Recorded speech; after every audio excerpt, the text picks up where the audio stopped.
Ibis deviennent homosexuels, quand les garçons ont des testicules qui ne descendent plus, quand les hommes perdent la moitié de leurs spermatozoïdes en une génération, quand leur taux de testostérone baisse significativement. Et je pourrais continuer encore, vous citer encore beaucoup d'exemples. C'est ça la réalité? C'est ce qui a été observé et tout ce qui est écrit dans le livre est écrit à partir d'études scientifiques. Vous dites quand les calvities précoces deviennent légion, quand les petites filles ont des pubertés précoces, quand les jeunes filles ont des règles plus douloureuses, quand il y a une multiplication des cancers du sein. Tout ça vient d'une cause commune?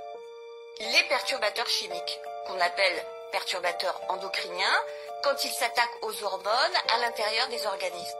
Par exemple, on va prendre un exemple tout simple, la pilule. C'est un médicament, mais c'est un perturbateur hormonal, par définition, puisque justement, il va jouer sur les hormones.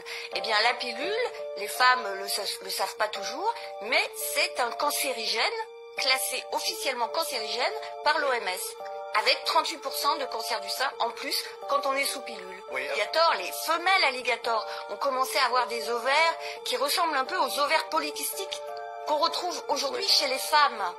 Et on a ensuite constaté chez les hommes que, par exemple, le taux de spermatozoïdes avait diminué et on a même dosé. Oui. Vous montrez voilà votre tableau, voilà, on voit, alors voilà, montrez le plus haut, voilà, exactement. Voilà. Donc 70% de moins de concentration de spermatozoïdes en 3 générations. Oui, donc cancer du sein, de la prostate qui explose, des couples qui ont du mal à procréer, les obèses qui se multiplient, dites-vous, le nombre de diabétiques, l'autisme qui se développe, tout ça est lié. Alors concrètement, Corinne Lalo, qu'est-ce qui amène cette véritable catastrophe sanitaire? Quels sont les produits qui sont en cause?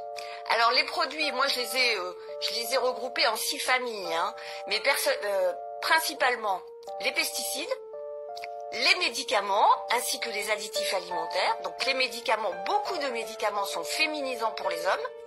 Vous avez aussi tout ce qui est plastique. Dans les plastiques, il y a le bisphénol A pour les plastiques souples et pour les plastiques durs et les phtalates pour les plastiques souples.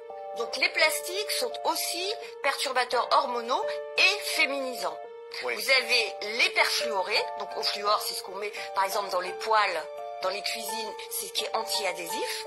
Et les retardateurs de flamme bromés, les polybromés, alors ce sont des produits qu'on met dans les tissus, dans les canapés, dans les rideaux, même quelquefois dans les habits. Et puis vous avez aussi les parabènes qu'on utilise comme conservateurs dans les cosmétiques. Donc tous ces produits sont des produits qui vont jouer sur les hormones et qui vont à la fois féminiser les hommes, hyper féminiser les femmes et produire des maladies hormonales sur la thyroïde, sur le pancréas, du diabète, de l'obésité.